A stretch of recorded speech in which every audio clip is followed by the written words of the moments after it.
Yakuza, Yakuza, Yakuza all the time. Yes, what the hell? Okay, hello. My name is Jono Logan. Welcome to Random Encounter 273 or 273.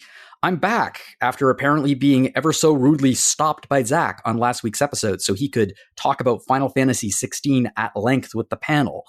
Incidentally, if you didn't hear that episode, I just think you should, because it's a pretty popular game right now. It seems like a lot of people are pretty enthusiastic about Final Fantasy XVI for some reason. So I check that out, and I check out the game too. It's all the dog. It's all the dog. It's all the dog. I've heard some good things about the dog. Yes.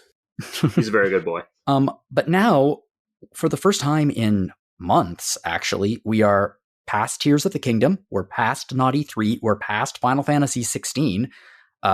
So we can actually get talking about, recent releases of games instead of nonstop news and like the game of the years dropping on us. So why don't we meet our panelists today? Audra. Hello, hello. And Peter. Hey there. So yeah, it's been quite a sprint over the last couple of months, with all the Game of the Year contenders, all the video game news of not E3. Have you two recovered from it all, or are you still reeling from it all? Probably still reeling, yeah. It's a lot to process. It's so much. There's a lot of good stuff coming out now, and I'm kind of just trying to hunker down and play what review projects and backlog stuff comes my way. Although, of course, I had to make an exception for Final Fantasy 16. But, of course. but there's a lot to look forward to come on the horizon, and I'm very excited for some of it. I know there's so many games coming out that are just massive and which could be incredible, or they could be train wrecks of a historic level. I'm just picking a name randomly. Something Starfield, maybe. I don't know. I have negative faith in that game, but it's good. God, I hope it's good. I hope it's good. I would never wish it ill, but I've never been a big fan of Bethesda's stuff. And when Microsoft goes and says things like, "This is going to be the least buggy Bethesda release," I'm just sitting here like, yeah, sure, Jan. Yes, and this is the least on fire Canada's forests have been in the last year. Exactly. So I believe it when I see it. Mm-hmm. Just like Ayuden Chronicles' 2023 release date. Yeah, it will be. It could still be. It could still be, absolutely. I have faith that it will absolutely be released in that time frame. On December 31st. Yes, exactly. Yes, it's going to be released the same day as Grand Blue Fantasy Relink. That's my impression. Yeah, I've been waiting for that one since I was in college. Yeah, the funniest thing about that is I firmly expect that it's going to be on our most anticipated list next year too, which will make it, I think, the returning champion like 4 years running. So I guess we'll see. Anyway, well, I'm glad that you two are still reeling, but it seems like you've mostly recovered, and I'm hoping that our listeners have also recovered, because there's a ton of games to play out there that are kind of awesome. So let's talk about two of them. So to start off with, we are jumping into what could be described as, I suppose, like the Avengers Endgame of Legend of Heroes, which is Trails into Reverie. Now, this is let's put it this way. Fans of the Trails series are very passionate. They love this series. There's a lot of them. They are very interconnected. So, if you jump into the middle of like Trails of Cold Steel 3, for example, you're not really going to have a clue in hell what's going on. They're not that kind of game. You need to play them. Very true. Yeah. So the newest one, Legend of Heroes Trails into Reverie, as I understand it, brings together two of the major plot lines from two of the sub-stories of games, and it introduces a brand new one, and it brings them into one massive universe-spanning title that probably has about 100 hours plus worth of gameplay and story, and I know that people are really, really in love with it, and Audra, you very much enjoyed it as well. Yes, I did. I loved it. Yes. Can you tell me a little bit about your background with the Trail series? I've played the original trilogy on PC and PSP when it came out initially there, The Trail from the Sky. I've played Crossbell on the duology on Switch and the Cold Steel games on PS3 and Switch. Yeah, the thing about this series is it's been going on for so long, it's like across generations of consoles. Yes. Yeah, I remember playing the first one on the very first retro encounter episode on the PSP. Yeah, this has been a long time coming. Yes, it's a very long running series, and they've just started to finally get some of the Crossbell games. It took forever to actually come out over in English localization. Yeah, these games have been available in Japan for quite some time, and there's always the localizations are slowly dripping out. As a fan of the series, can you tell me, like, were your expectations met or exceeded by Trails into Reverie? Actually, my expectations were exceeded. I had kind of got into it a little lukewarm because I like Trails of Cold Steel 4, which this is more of like a direct continuation of, but I felt like it dragged on so much at parts that it kind of almost burned me out a little bit up until the ending. And so I wasn't sure what to expect of Trails into Reverie because it's like, oh gosh, you're going to do it again. But it ended up surprising me. I know that Caitlin was, she enjoyed 4. I think she gave it an 85. So she enjoyed it. And I know that Caitlin's a big fan of the series as well. So I'm glad that this apparently pulled it back a little bit. You mentioned in the review that, and I guess I mentioned it in the preamble, that this game specifically relies heavily on already established narratives for it to make sense. So I imagine that would be more than daunting, almost impossible for new players. Would you say this is not the kind of game you want to get started in the Trails series with? You probably should play one of the you probably should play one of the earlier ones. I'd recommend at least having played all 4 of the Cold Steel games before trying this one. Mm-hmm. And Crossbell would actually be really well done to try playing too, the Crossbell duology. And then if you have the time, I'd actually go back and play Trails in the Sky because they totally reference characters and stuff from that one as well. Mm-hmm. So this one is definitely not newcomer friendly, I'd say. It's resolving a lot of story plots that they've been having. So I should not skip from Cold Steel 2 to this. Got it. Yes. That is as far as I've gotten. Yeah, I know I compared it a little bit to the idea of Avengers Endgame, but it seems a little bit like that. Like, if somebody who just wanders into a theater and watches Avengers Endgame would probably be like, what? I don't understand what's happening. Yeah. And that seems to be this. Like, character relationships, the characters themselves are already established. You know who everyone is.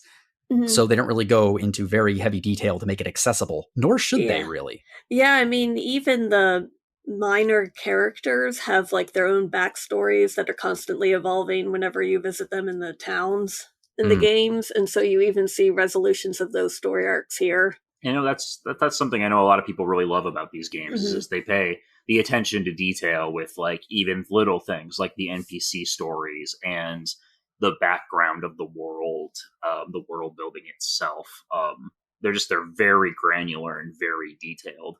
To a level that I think a lot of hardcore JRPG fans, I think, are really craving. Yeah, I mean, I'm not exactly quoting Slowsy, but I feel like I'm going to channel Slowsy a little bit when I say the Trails into Hero or the Legend of Hero Trails game seem like the most RPG-ass RPGs ever. Yeah. That's a good assessment, I think. There's swimsuit DLC. There is swimsuit DLC, too. Because of course there is. Well, you mentioned that like there are a lot of sub-stories, like side quests and little stories going on in towns, but you also mentioned that Reverie has over 40 characters in the game, and because of that, there is a character bloat, I believe you said. Yes. I imagine that this will get slightly in the way of the gameplay experience because that's a lot of characters that's like Chrono Cross levels of characters, and more importantly, they're all going to be developed because they've been developed over the course of other games. So that's a lot to keep track of. Yes, and it was kind of funny because later on when they have the scenes where many of them are together, they would try to the script would keep going because they wanted to have everyone say something. So you'd have these 10-minute long speeches that were just they're like, quick, someone has to say someone's name to remind you that they're there. I mean, I'm glad that they're giving moments to these characters because they've certainly invested enough time into developing them. So I like that everyone's getting a moment anyway. Mm-hmm. But I also feel that 40 characters is just nuts. That's a lot to keep track of. That's a lot of balls in the air. Yeah, especially when they really start hunkering down on how many you can have in the party at a time. In most of the main storyline, you're kind of separated a lot based on how they've set up the gameplay. So people will join you, people will leave, and so it's not quite as apparent, but then they have like this Reverie corridor dungeon that's like you're supposed to use to try to level up your characters, and everybody joins there for plot reasons that I won't go into. Okay. And it's kind of insane how many characters you just have, because you're limited to really only about 6 or so actually in your main group at a time. Does the fact that you spend so much of the time split up, does that make it a little easier to keep your guys leveled up? Because that was something I ran into even in Cold Steel 2, because that game, while it's nowhere near as expansive as 40 characters, you still have like a good dozen optional playable party members. Yeah, they pretty much, most of the characters kept to the same level, and I kind of, with the Reverie Corridor, I just picked a handful that I was like, okay, I like these characters, I usually use them. So I'm going to keep them super leveled, and then you get items that you can actually use to level up other characters to keep them at the same roughly level without having to really use them as much. That's good. Okay, because that's something I would definitely worry about with such a big cast, is just characters getting out-leveled or being stuck with an under-leveled character. You still sometimes did get that, but not it wasn't quite as bad as I thought it would be, but it was a little weird. Like, I'm a Laura fan, and I was disappointed that her and Fee didn't get a lot of like scene time compared to other characters, just because, I like Laura too. She's cool. Yeah. It's a shame that they didn't have some kind of experience share or something in the game. Like, experience share can feel like a cheat sometimes, but I think if it's properly balanced, it can make characters more useful while still kind of making them, how can I put this? Like, keep them at like 3 or 4 levels behind your main guys, but don't leave them on like level 6. Oh yeah. No, that would have been much better, I think. I think they were able to kind of do it with the Reverie Corridor and just having a pool of characters that you can always keep at the same level because of that. But yeah, it would have been nice to have maybe had like a experienced pool. Well, like Peter alluded to about the storyline, one of the interesting ways that Reverie tells its story is, I guess, partially because it's basically acting as an epilogue for these 2 other arcs. It's split into 3 different paths, each one with a group of protagonists that you've played in prior games, and I think 1 new protagonist. Yes. And then, you can pick up each character storyline and switch between them however you want. And then every now and then the game will force you to switch to another one so they can catch up. And you mentioned that this kind of, unfortunately, kind of kills a lot of the pacing and like excitement of the game, because something like super exciting will happen. It's super awesome. And then it's like, oh, now I gotta go back to them again. Aw. Yes, I especially felt that with poor Reen's group, because I thought his story didn't get interesting until much later than the other one. So I was like, no. Whenever I had to go back to him after a cliffhanger on one of the other characters. Yeah, the new character of C is, well, I'm not going to spoil who they actually are, because that's kind of a big plot reveal later. But their plot line is just so interesting that I wanted to keep playing their route. Do you think, without spoilers, do you think they'll end up in a future title? I hope so. They actually became one of my favorite Trails characters. Them and the little girl Lapis who joins them, and the Nadia and Swin, who I know Nadia and Swin are in Kurono Kaseki 2. Right, because they're already 2 games into the next arc in Japan, aren't they? With the new the Calvard Republic games, which this one does allude to a lot. So I really am cool. like, yep. I really hope that they'll eventually get a localization announcement. Maybe.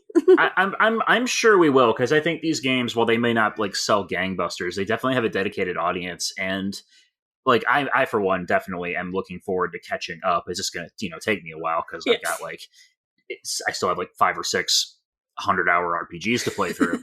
But at the same time, it's like it feels good. It's like the satisfaction of getting through a really long book, or a really or an anime series in a lot of ways. Yeah.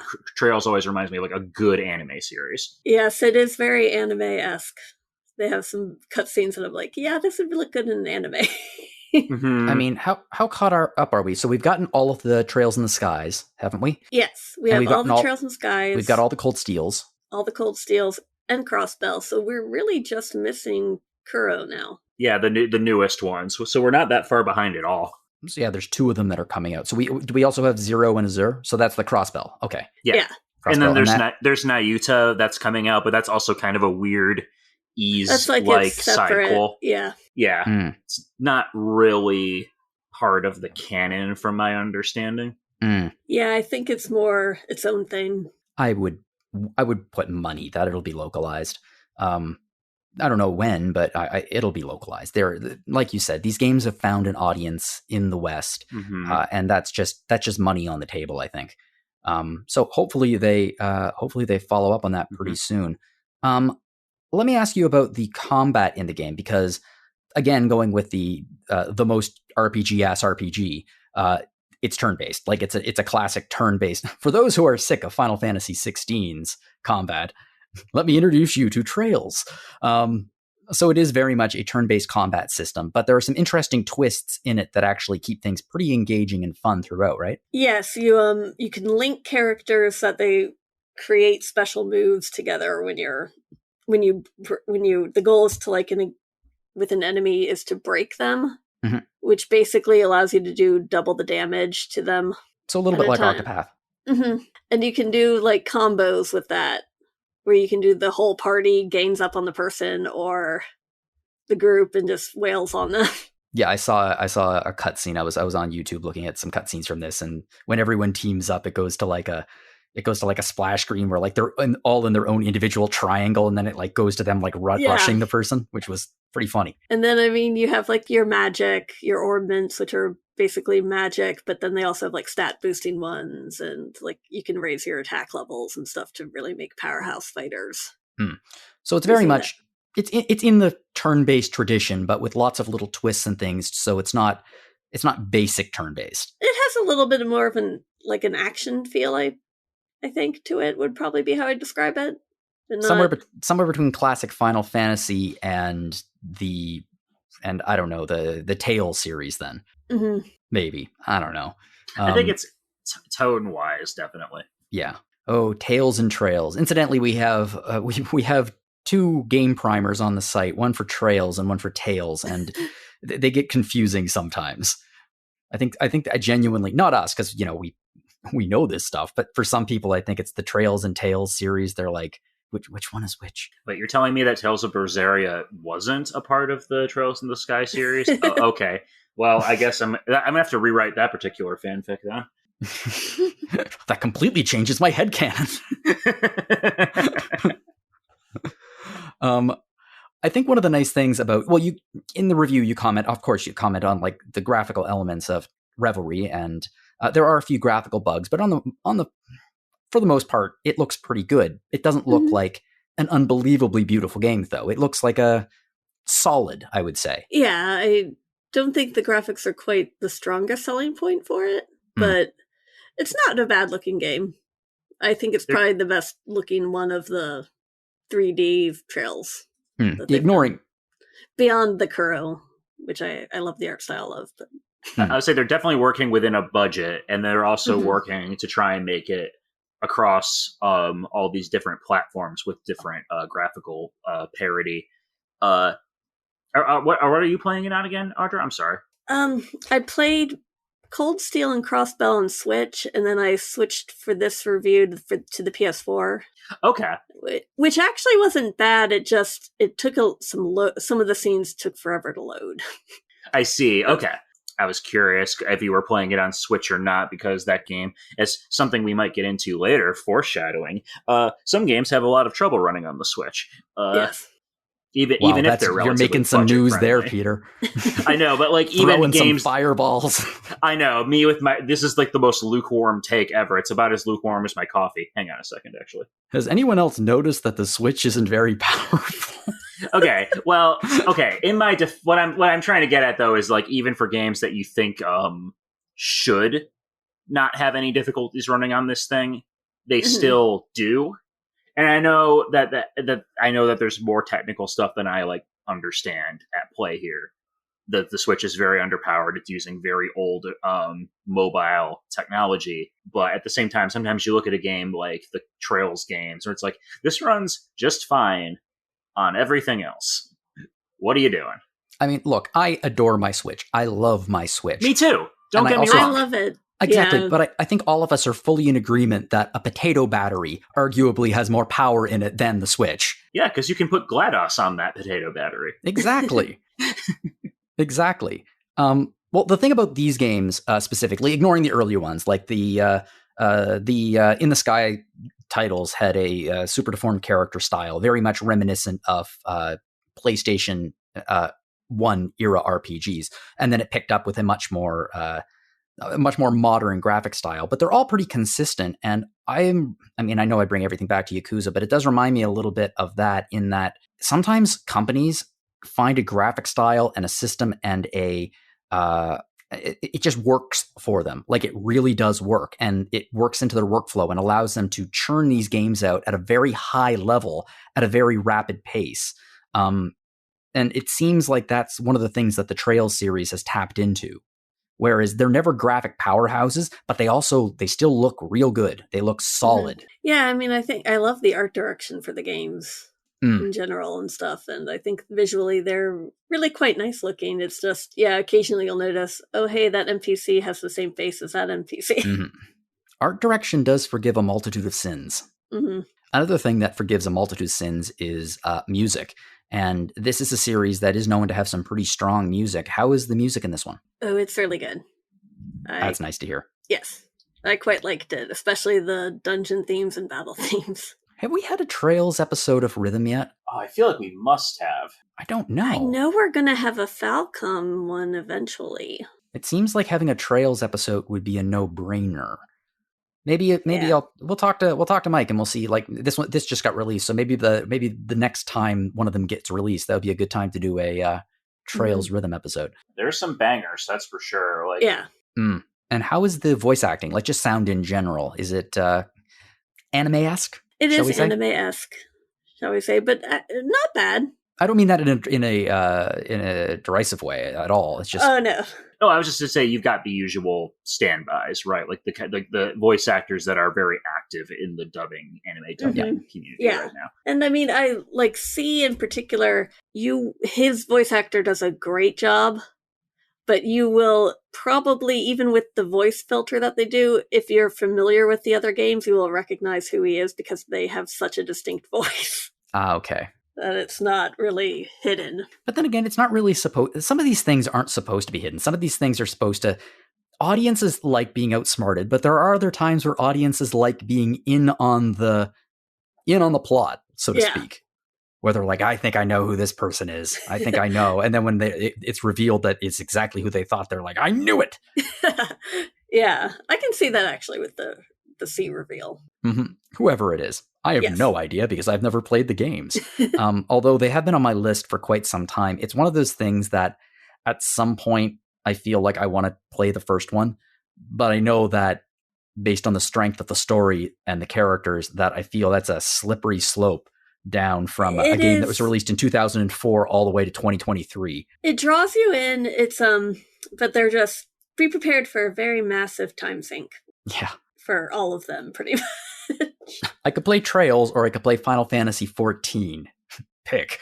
Yeah, that's kind of, sometimes that's kind of what it boils down to. Honestly, that's that's something I've been struggling with a lot because Final Fantasy 14 is all consuming and I love it. But now that I'm caught up in the story and I'm like, man, I really should take a break and play some of these other games. Oh, but I could do this instead. Meanwhile, my backlog just languishes.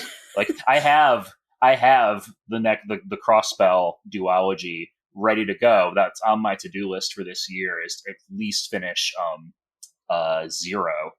But it's like, come on, let me free, Yoshi-P.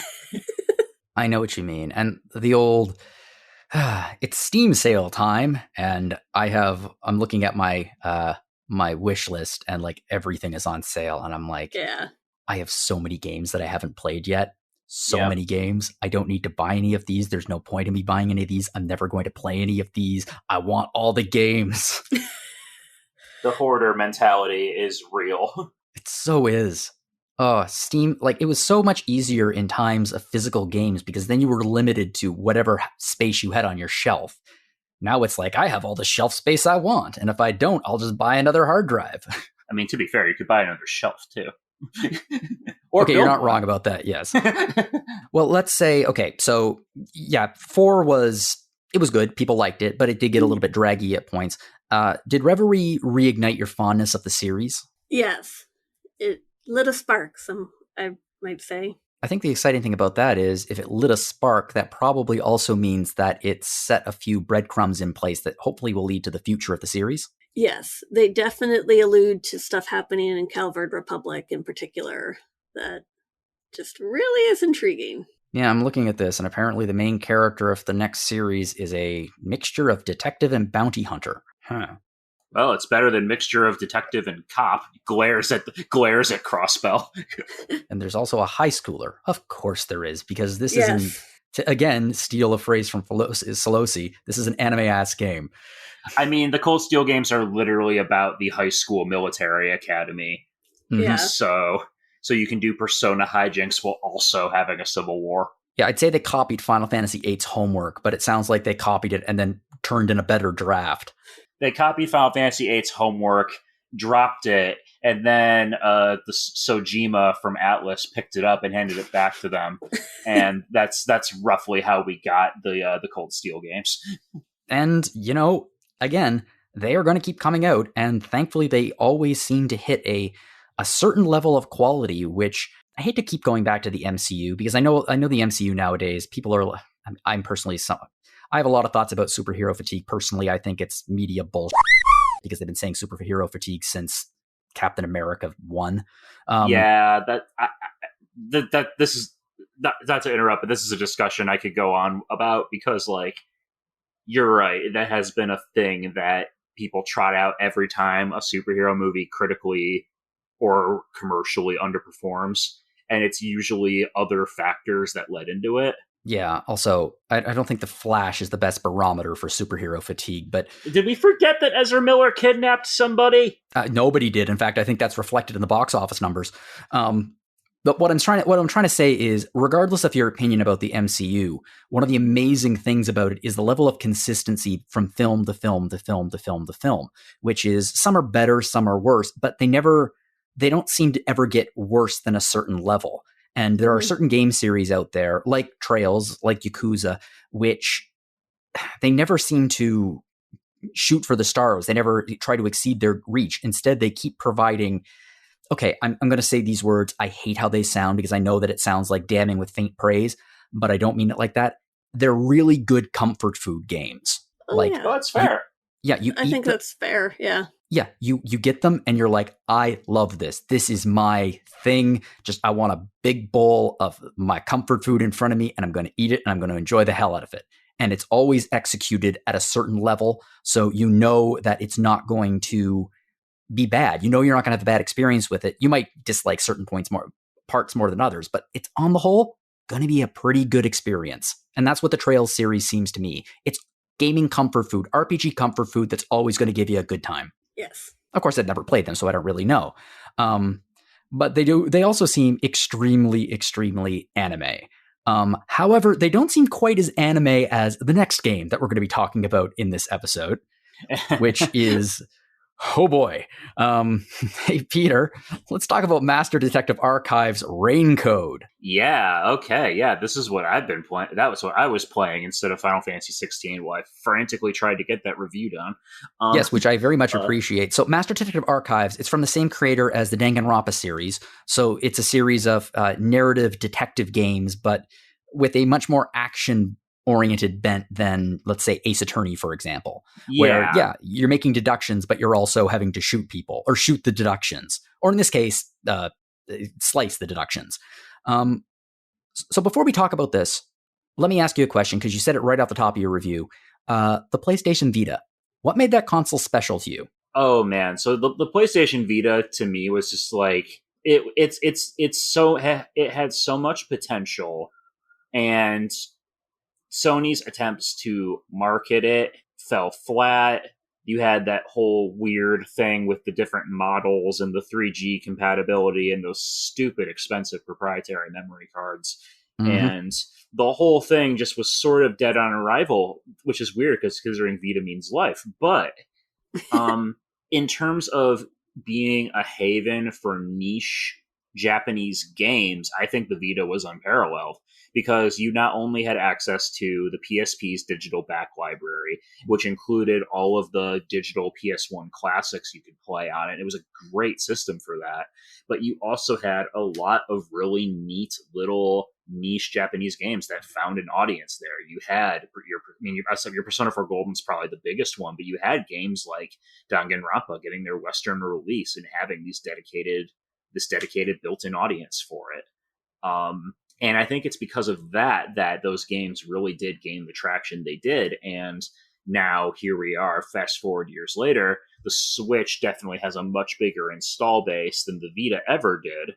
And it is sort of, I think, carrying the torch in a lot of ways where there's a lot of smaller projects that can go release on there and find the audience they want. Well, let's pivot this and let's talk a little bit about Master Detective Archive. So, what is this game? Yeah, so as you mentioned earlier, this is the newest game from Kazutaka Kodaka, who is the creator of Danganronpa. And what's unique about Master Detective Archive's Rain Code is that it also is, because he's released a few games in the interim since Danganronpa V3. Yeah, World's End, I believe, wasn't one of them. Yeah, World's End Club, Death Come True, which I quite enjoyed.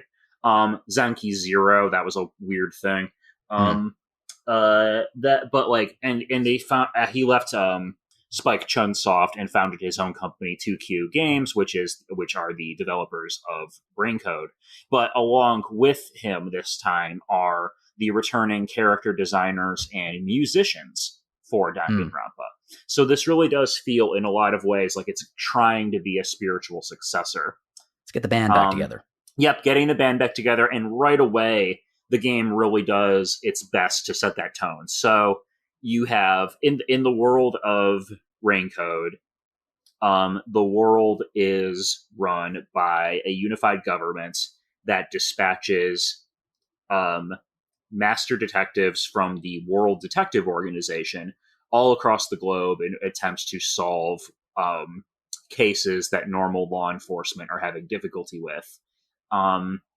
Master detectives are people who are blessed with special abilities known as forensic fortes, which give them an advantage in their investigations. These can be latent abilities like telekinesis or mind reading, or really unique stuff like one character has the ability to recreate crime scenes, but only as they were when they were first discovered. So they can basically recreate things from the first witness on the scene. So they're basically just the human equivalent of a chalk outline. Yeah, exactly. There's another character who is like the ultimate master of disguise, like right down to being able to replicate height and voice cadence, things like that. And amidst this backdrop, there is a city called Kanai Ward that has been isolated from the rest of the world. It's run by a corporation called Amaterasu, which is doing shady, no good stuff, and has completely cut off Kanai Ward from the outside world. No communications, no nothing. So the World Detective Organization takes it upon themselves to covertly smuggle in a bunch of master detectives via a train, the one way in and out of the city, and to try and get them in there to figure out what the heck is going on in Kanai Ward and uncover what some are calling its ultimate secret. Now, this is where our protagonist comes in. His name is Yuma, Coco Head. Yuma is an amnesiac. So anime trope number 1 here, ding. Mm-hmm. He wakes up with no memory of his past and only has on him a note with his name and the summons to go to Kanai Ward via the train. once he is on the train, he meets a whole bunch of other master detectives who do a good job of setting up the world and its stakes and explaining what the situation is. And I'm sitting here as someone who's played the Danganronpa games. I'm like, okay, I see what we're doing here. Here's our main character. We're setting up the world. Here's our band of eccentric heroes that / characters of dubious motivation. This is I see what we're going. And then they are all immediately killed as part of the first case. Well, that's pretty cool. Wow. That's a bold swing right there. Yep, it is chapter 0 of Raincoat, and the entire cast up to this point, except for Yuma, is dead. Okay. It's pretty great. Well, speaking of dead, I want to quote something from your review here. Okay. Specifically quote it, which is Shinigami, who spends most of the game as a cute, marketable cartoon ghost, goes through a magical girl transformation whenever Yuma enters the mystery labyrinth, becoming a well-endowed gothic Lolita who, among other things, vomits up the clues you need to progress in the labyrinth. What? Yeah, so that's a lot, and I'm going to do my best to explain that now. I don't think you need to explain it. I don't think there is an explanation, Peter. I think it writes itself. No, we are. I think it says what it is. It's right on the tin. It's around the time the big titty goth GF picked me up in her mouth while turning into a giantess. Where I was like, okay, someone is actively looking at my browser history, and I'm not having it. I mean, what? Yeah. Hey, Audra, it puts the swimsuit DLC into perspective, doesn't it? Yes. Things could always be worse. I am legitimately surprised that the only DLC this game is doing is it has a season pass for a few episodic new cases that are coming out. I'm like, wow, they could have gone like full on Kiseki with this DLC if they wanted to. But okay, so going backtracking a little bit, Sure. Yuma has lost his memories because, as it turns out, he has entered into a pact with Shinigami, who is a death god. Shinigami, of course, she spends most of the game as this cute little marketable ghost who's like all over the game, all over the game's marketing and stuff. And but she has the unique ability to essentially freeze time and take all of the information that you've uncovered during your investigation of the crime scene and physically manifest it into a video game-esque dungeon called a mystery labyrinth. Mm-hmm. Once you're inside the mystery labyrinth, she does her magical girl transformation and essentially guides you through the dungeon, where you will encounter obstacles that are trying to prevent you from solving the case, and then use the evidence you've gathered in order to try and piece together what actually happened. These mystery labyrinth sequences are the centerpiece of the game. They are very much the class trials from Danganronpa. Only, like I said in the review, the difference here is that instead of it's very familiar to Danganronpa fans. You're essentially going to encounter an adversary who is going to spit misinformation at you about the case. And you have to find the piece of evidence that best refutes their statements and select it.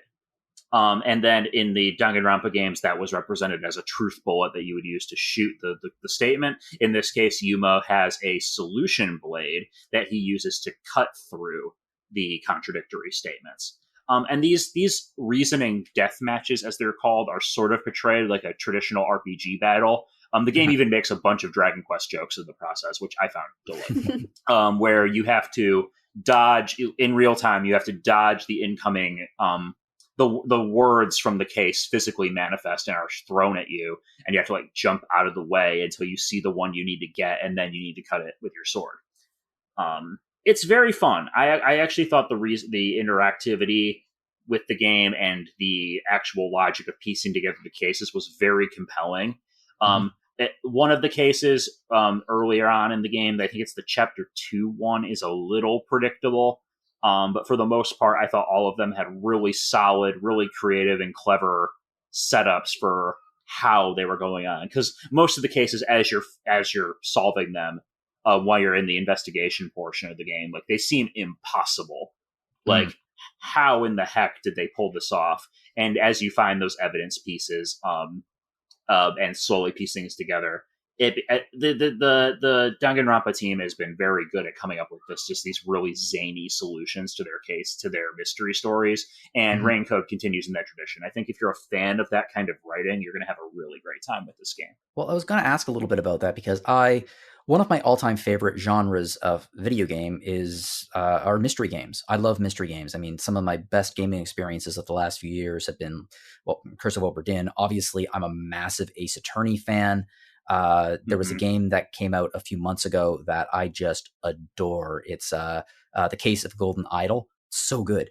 So I've heard good things about that. Yeah. Oh, it's great. It's so good. And, it's deductive, it's narrative deduction, and you're trying to figure out what happened, how the order it happened. So how would you describe the mysteries of these games? Does it require any, puzzle solving or your own thought process to deduce what happened? Or does it really boil down to swinging your sword at the things that are flying at you? Not really. So, like with Danganronpa, it is pretty much just a selective of the case of finding your main involvement is going to be figuring out which piece of evidence you have best refutes the contradiction you've been presented with. So, like an enemy will they'll say something along the lines of, "Oh, well, there's absolutely no way the killer could have."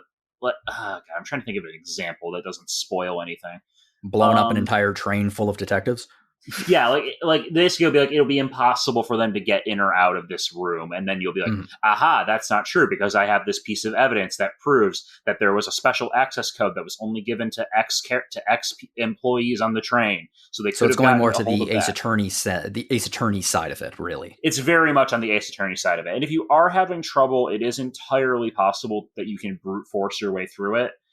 Early on in the game, Shinigami does ask you whether or not how much advice you want for these cases.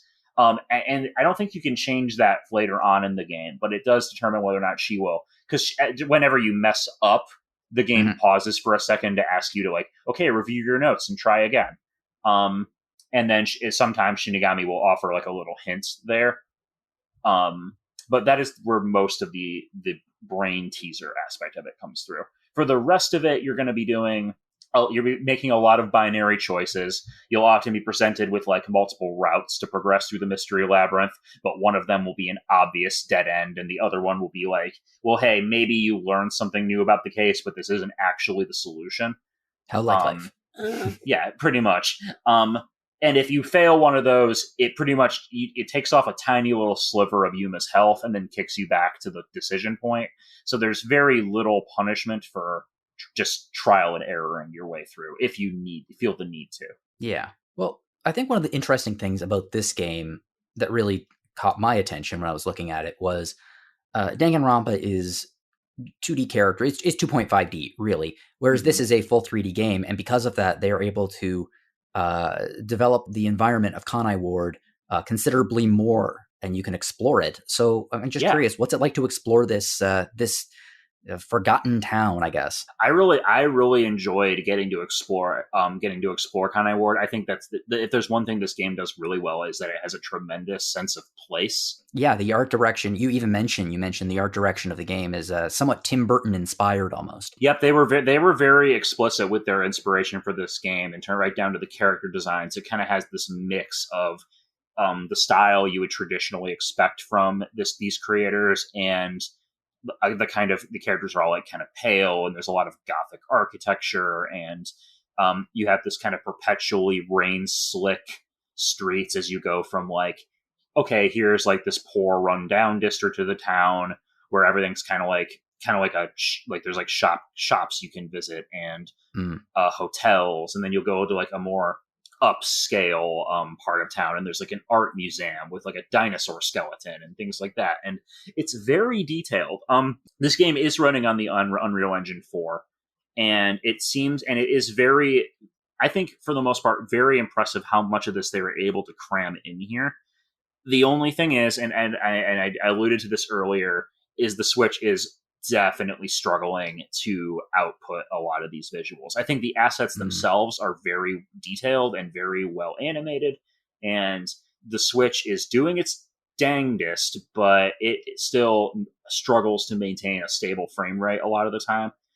I understand that, yeah. it's not to the point that it's like terrible, but it's definitely noticeable. It sounds like the kind of thing that when it's hopefully inevitably released on the PC, it'll be a smoother experience. I would almost guarantee that is going to happen somewhere down the road. Like right now, it's a Switch exclusive, but I could see it if it does well, I could see it getting ported to other platforms. It also sounds like, based on what you were telling me about like the rain slick, well, I guess it's called rain code, so obviously there's going to be a bit of water falling from the sky, but it's pulling a pretty lot much of constantly.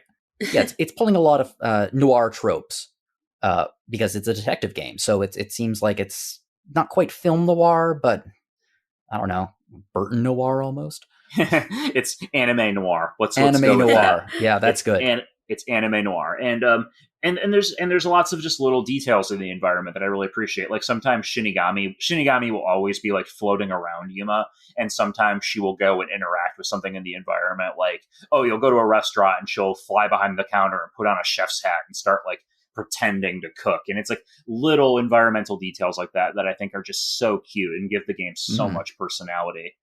And it's just like the ambition is here. Does the voice acting assist with that? Yeah, the voice acting is by and large very good. And actually in keeping with the Kaseki route, you have a lot of very recognizable voice actors that you'll have heard in a lot of recent anime.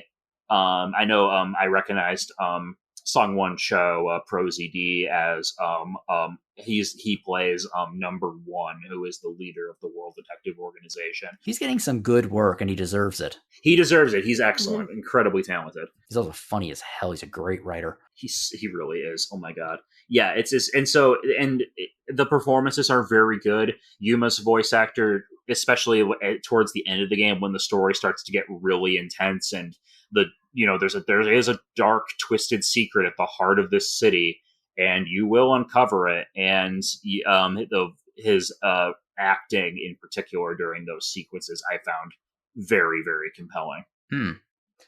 Does the game's music complement the narrative in the same way that the voice acting does? The music is fine.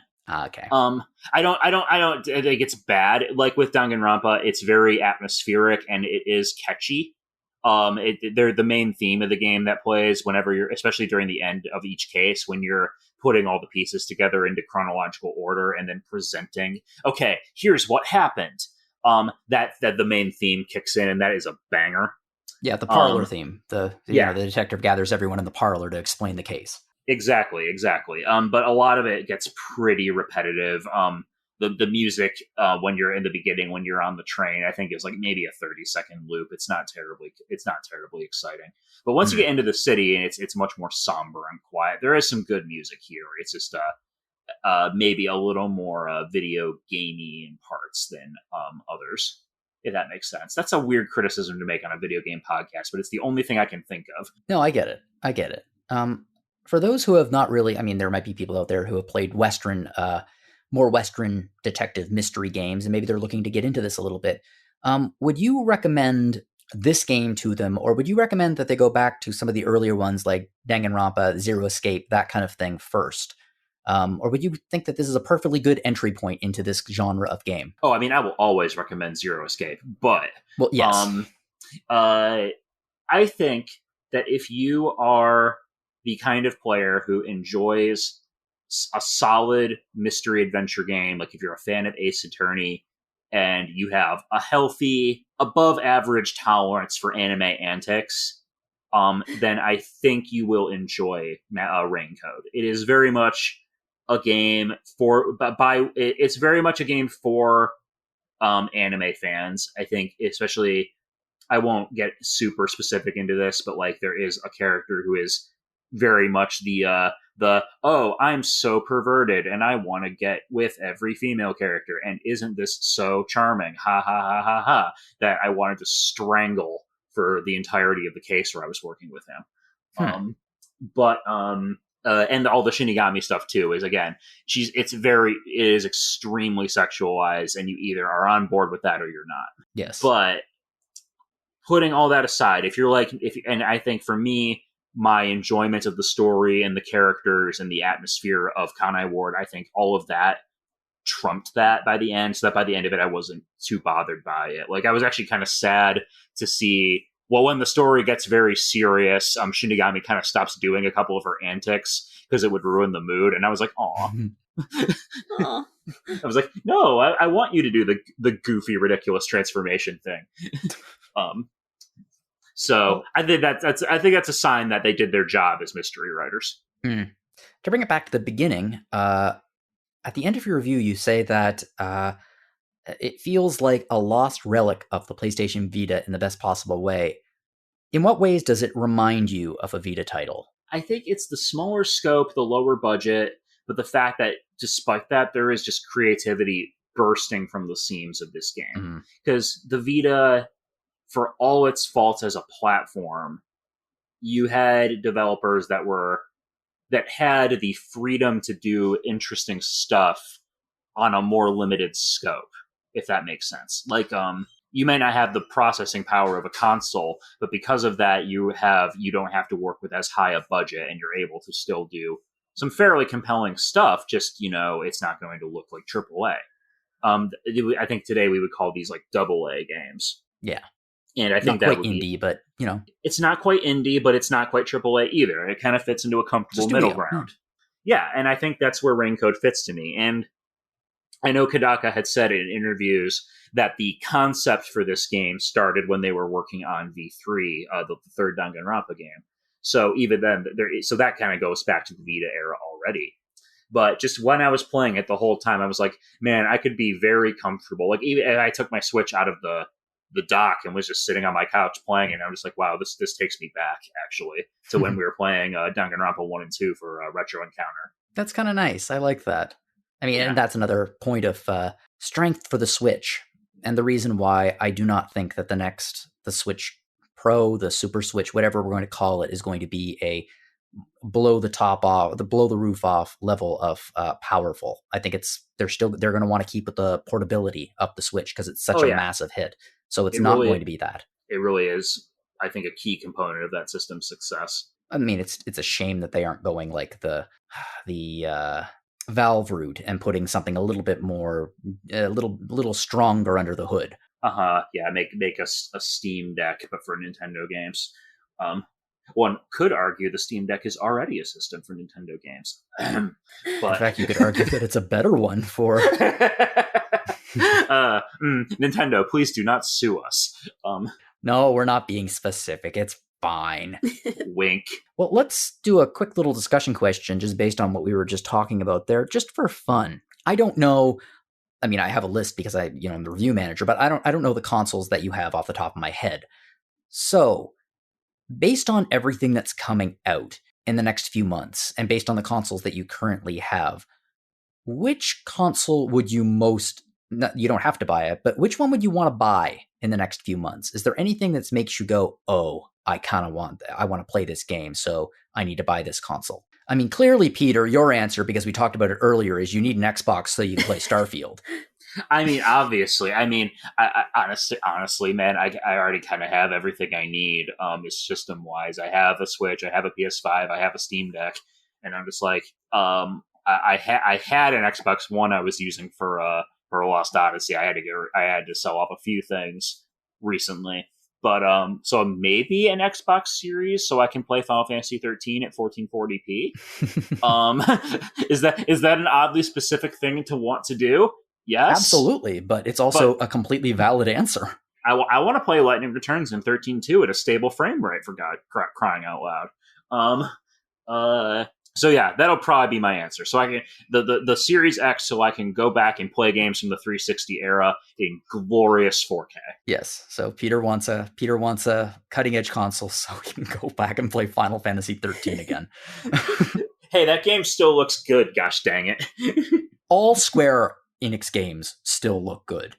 This is a fair point. True. It's completely true. Like, Square Enix, say what you will about them and say how they have dropped off for the last few years in many different ways. One thing that you can always count on them is they will always deliver, especially for Final Fantasy games, a graphic powerhouse that just drops your jaw based on art design and fidelity, and just they always look good and they always stand up to the next generation of games. Like 15, still looks amazing. Yeah. 15 looks really dang good, especially on the performance mode on PS5, or if you're playing the PC version. Like, oh man, that engine can deliver. Audra, what would you like if Santa could give you a console immediately? What would you want? Well, I'm kind of in the same boat. I have a Switch, I have a Steam Deck, and I have a PS5, and for Xbox. Nobody wants an Xbox. I probably would, if Santa was giving me one, I'd want an Xbox probably. Fine. Okay, well, I'm going to be the one who says I don't have a Steam Deck and I would like one, please, Santa. Although at this point, I think I will hold off. I know that Valve says they're not going to be releasing a new Steam Deck for a couple of years, and why would they? Because they're making gangbusters with this thing. They do not need to release an updated version. But I can also wait a few years, and the Steam Deck 2, or if they release just a new processor or something like that, that's something that I would be interested in buying. Oh yeah, absolutely. I'll take that. Actually, I'll take this further. A console that it's not even a console, but it's been very, very interesting. And I've been looking to talk about it. I'm not going to talk about it at length here, but during Apple's WWDC, they announced a game porting toolkit. And they got Kojima out to talk about Death Stranding, which, fine. Okay, come out and talk about a couple years old game. That's Apple's MO. But apparently with their game porting toolkit, it's become much, much, much easier to port games onto a Mac now. And in fact, some games that are not even designed for the Mac are playable now using this framework. So my next computer might be a Mac. I might be giving up my PC and going to a Mac. If they continue down this road with gaming and say, okay, we know that the Mac is never going to be a gaming console, but we're going to make it easy to play games on the Mac. I think the main barrier in between me finally saying, okay, screw it, I'm already in the Apple ecosystem for everything else, I might as well make my main computer a Mac, that barrier's going away. So I don't think anyone would have a problem with the Mac being a more video game centric platform. No, not at all. No. I mean, God knows Apple Arcade has not been the massive hit they were hoping it was for obvious reasons. Yeah, I mean, Fantasian is excellent. Don't get me wrong, but it would be nice to see them, make gaming more accessible on their platforms. Absolutely. Yeah. There's actually rumors that Sakaguchi might actually want to port Fantasian to something else, and I'm just like, yes, please. I mean, it's the kind of game that, it belongs on the Switch. Let's be honest. It's a Switch game, and I mean, Apple has done some interesting things. In fact, coming soon, they have a couple of games coming out for Apple Arcade, including Stardew Valley's finally coming. I mean, Stardew Valley's been on iOS and iPadOS for a while, but it's coming to Apple Arcade. And Slay the Spire's coming very soon too. There are some real good games for Apple Arcade, but they still cater to the mobile gaming arena, which is something that, Sam aside, we do not tend to focus on here at RPG Fan. Sam, our mobile correspondent. Love you, Sam. Oh God, if it wasn't for Sam, our mobile coverage would just be completely dead. Yeah. So yeah, that's mine. I kind of want a Steam Deck 2 whenever it comes out in a few years. But in the meantime, I think my next console is going to be a Apple computer, providing that it can play games. Anyway, so you know what? Thank you both so much for coming on. It's been really nice talking about games again, instead of just talking about news or talking about a specific game. Because as much as I love talking about Tears of the Kingdom and news, and I didn't talk about Final Fantasy 16, but I certainly listened to it. It's just good talking about different games again. And that's kind of what I love to do on this podcast. So thank you both very much for coming on and talking with me about these two games. Well, you're welcome. Yeah, it was fun. You're welcome. Yeah, I had fun. And we had a nice consistent theming today. I think we both picked some anime-ass games. Anime-ass games. Thank you, Solosi. Well, if you'd like to find a way to support us here and our coverage of anime-ass RPGs here at RPG Fan, we have opened a store. You can find it at www.rpgfan.com/shop. There you can find all kinds of things. You can find mugs, you can find magnets, you can find baby onesies, you can find all kinds of things. Take a look around there. It has our 25th anniversary merchandise, and it all looks pretty darn great. I have a bunch of it. You can also check out our past episodes of Random Encounter. Like I mentioned, last week was Final Fantasy 16. Zach guest hosted the episode, did a tremendous job. Before that, we had some E3 stuff, not E3 stuff. And before that, we did a bunch of episodes on Tears of the Kingdom, which I highly recommend, both the game and the episodes, to anyone out there listening. But we are not the only podcast here at RPG Fan. We also have Retro Encounter, which is RPG Fan's podcast of many topics, old games, things like that. Last week, or 2 weeks ago, because it's been bi-weekly lately, we had the first part of the Final Fantasy VI episode, and we have the second part coming out later this week. I really enjoyed editing this one because Final Fantasy VI is one of my all-time favorite games, and it was super interesting getting some perspectives on Final Fantasy VI that I've never heard before. So those episodes are definitely worth a listen. We also have Rhythm Encounter, which is RPG Fan's music podcast. Last week, we were focused on jazz and funk. So it was a funky episode, and it was a pretty cool episode. Some really, really neat songs and some really cool arrangements of some songs that you might know. And then next week, we're going into, I'm not going to be mean, but it's a series that is controversial for its music. It's called Dragon Quest. So it's going to be a Dragon Quest focused episode. And that's going to be pretty darn cool because, believe it or not, we've never had a Dragon Quest focused episode of Rhythm Encounter before. So check that out next week. If you'd like to get in contact with us here at Random Encounter, you can fire me off a message at podcast@rpgfan.com. If you have any feedback for me, any suggestions, any discussion questions, anything like that, fire off a message, drop me a line. I'll mention it on the show. If you'd like to send me an email directly, you can do so at jlogan@rpgfan.com. You can also find me on Mastodon at jonologan@mastodon.social. Turns out that I got off Twitter just in the nick of time. Well, okay, let's go. It's that long-suffering sigh. Let's go to Peter. Peter, where can we find you online? You can't. So I am still holding on to the last gasps of Twitter at I Have Fury. For the time being, that might not be the case by the time this episode goes up, considering the rate that place is going. But to be fair, Peter, I think there are many Twitter users right now who have Fury. That's very valid. See, I was ahead of the game. Well, okay, Audra, where can we find you online? Audra B at rpgfan.com. I just have email at the moment, so I'm just watching. I'm just watching it from afar. Audra's smarter than both of us. You're in the clown car of Twitter. I'm in the way too small car of Mastodon, and Audra's just like, hee, I have my email address. Well, everyone out there, if you enjoyed this podcast, please share it with your friends to help us get the word out there. You can rate us on iTunes, your other podcast players of choice. You can leave us a review. I would love to read some reviews for the episode and for the show. So, again, Audra, Peter, thank you so much for giving me your evening coming on talking about these games. Thank you very much for the reviews. They're both great. The links are going to be in the show notes there for anyone who's looking for them. So give those a check on the site. And, to everyone out there who's listening, thank you so much. And whatever you're playing, have fun.